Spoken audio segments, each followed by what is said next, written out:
मुझे लगता है आज आपको ब्रीफ करके बिठाया गया। मैंने कहा एक्सक्यूज मी, मैं जर्नलिस्ट हूँ, ना हमारी कोई ब्रीफिंग कर सकता है ना हमें कोई डी ब्रीफिंग दे सकता है। तो कहते हैं नहीं नहीं, आज आपको लगता है ब्रीफ करके बिठाया गया। फिर मैंने एक सवाल पूछा तो मुझे कहते हैं आपको तो इशू का नहीं पता। मैंने कहा अभी तो आप मुझे कह रही थी ब्रीफिंग दी गई, अब मुझे आप कह रहे हैं कि आपको इशू का नहीं पता।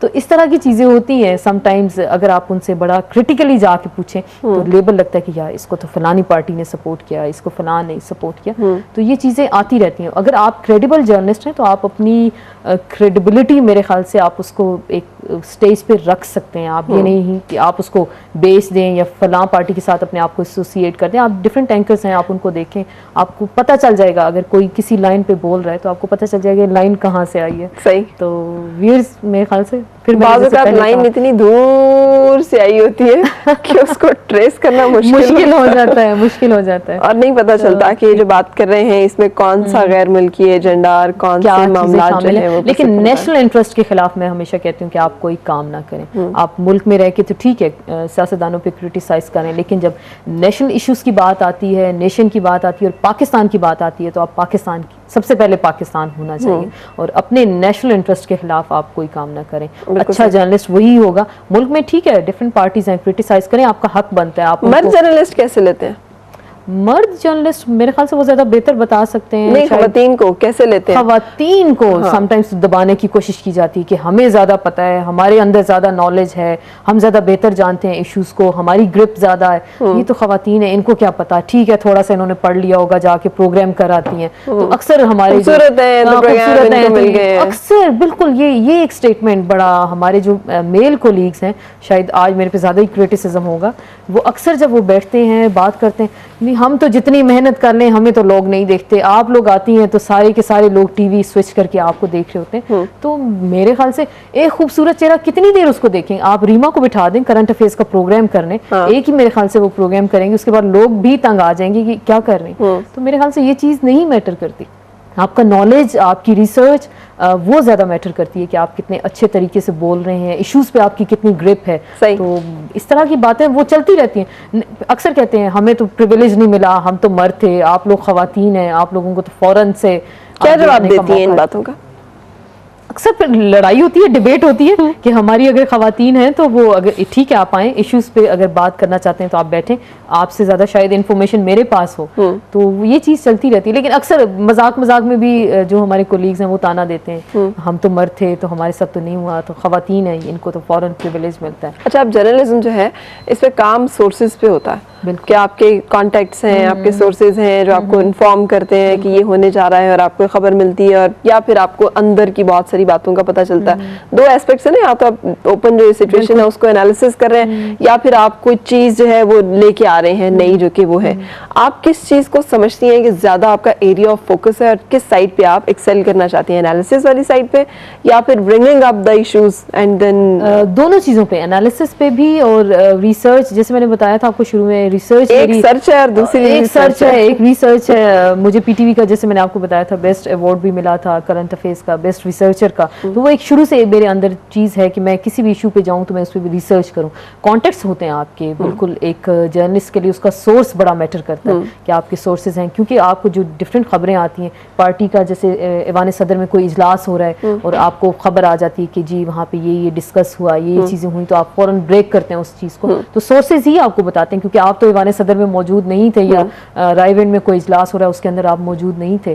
तो बल्कि इसकी मिसाल मैं दूंगी, जिन दिनों लॉन्ग मार्च था, सारी कौम सारी रात बैठी रही कि अभी ऐवान सदर में प्राइम मिनिस्टर गए हैं और जजेस बहाल हो रहे हैं, नहीं हो रहे, तो हम लोग लाइव ट्रांसमिशन कर रहे थे। तो मैंने अपना सेल उस दिन ऑन रखा था, तो सोर्सेज ने बाकायदा मैसेजेस किए, अभी फलां जगह मीटिंग हो रही है, अब आर्मी चीफ आए हैं, अब उन्होंने ये, तो साथ साथ अनाउंस हम करते गए। और सबसे पहले मैंने ब्रेक की थी खबर कि जजेस को रिस्टोर किया जा रहा है और ये एजेंडा होगा, उसमें ये इन चीज़ों को हाईलाइट किया जा रहा है, ये पॉइंट्स होंगे। तो सोर्सेज आपके लिए मैटर करते हैं एक जर्नलिस्ट के लिए, कि उसका सोर्स बड़ा मैटर करता है, और क्रेडिबल सोर्स। ये नहीं कि समटाइम्स सोर्स आपको मरवा भी देता है कि गलत खबर, और आपकी खबर अगर बाउंस हो जाए तो आपकी क्रेडिबिलिटी बिल्कुल खत्म हो जाती है। सही। तो ये मामला कैसे चेक करती हैं आप कि आपको जो खबर दी जा रही है वो सही है और एक्यूरेट है और उसे ब्रेक किया जा सकता है? उसको क्रॉस चेक किया जाता है कि आपके जो डिफरेंट सोर्सेज हैं, एक ने अगर आपको खबर दी तो आप क्रॉस चेक करें, जरूर क्रॉस चेक करें। हमारे समटाइम्स रिपोर्टर हैं, कॉरेस्पॉन्डेंट हैं, आसमा, check नहीं किसी भी करते काम में से औरत के लिए औरतपन अलग करना और प्रोफेशनलिज्म अलग करना एक दुनिया का सबसे मुश्किल काम होता है। उसकी सारी जिंदगी जो है वो यही साबित करने में गुजर जाती है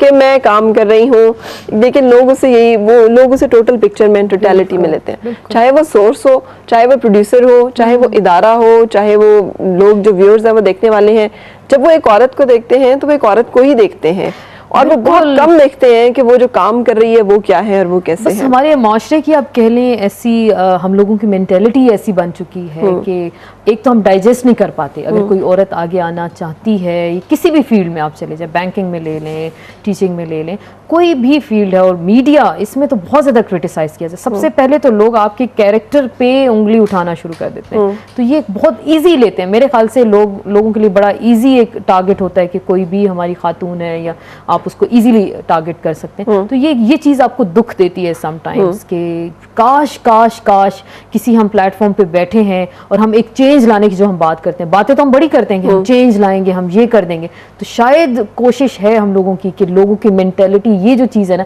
इसको हम चेंज कर दें, लेकिन उसके लिए काफ़ी टाइम चाहिए। एक किस्सा आपको मैं मज़े का सुनाऊंगी। मैं भी सुनती हूँ ये किस्सा, यही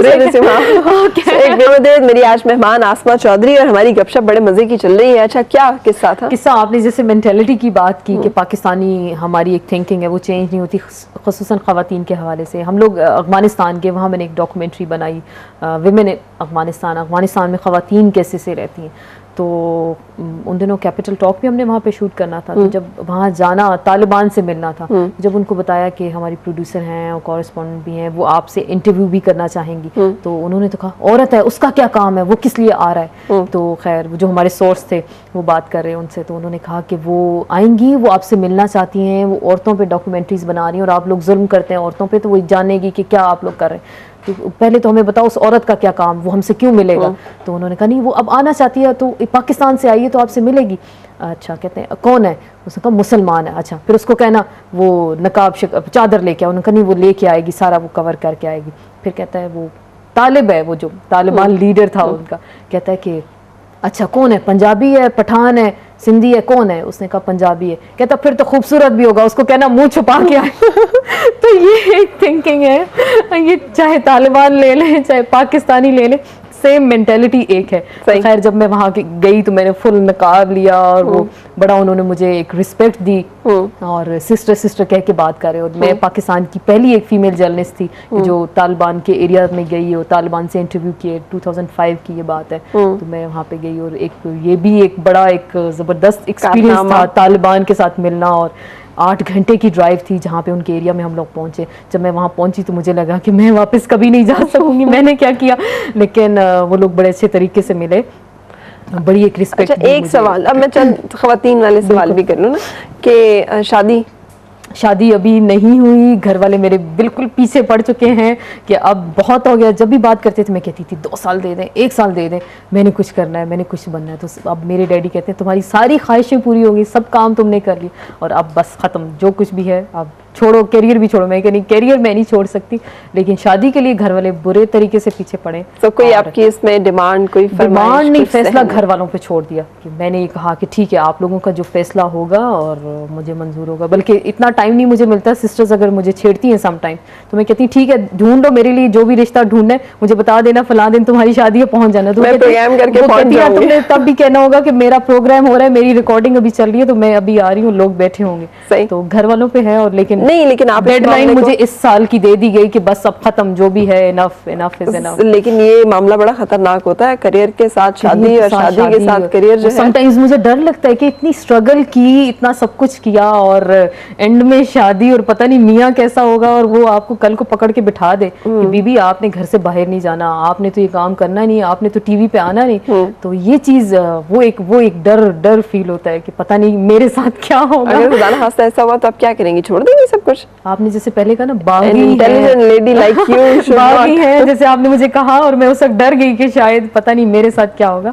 लेकिन अल्लाह से हमेशा मैं बेहतरी की उम्मीद रखती हूँ और जो हो मेरे हक में बेहतर हो। बस हमेशा मैं ये दुआ करती हूँ कि अपना मामला अल्लाह पे छोड़ दिया और जो भी हो मेरे हक में बेहतर हो। जिंदगी की सबसे बड़ी ख्वाहिश क्या है?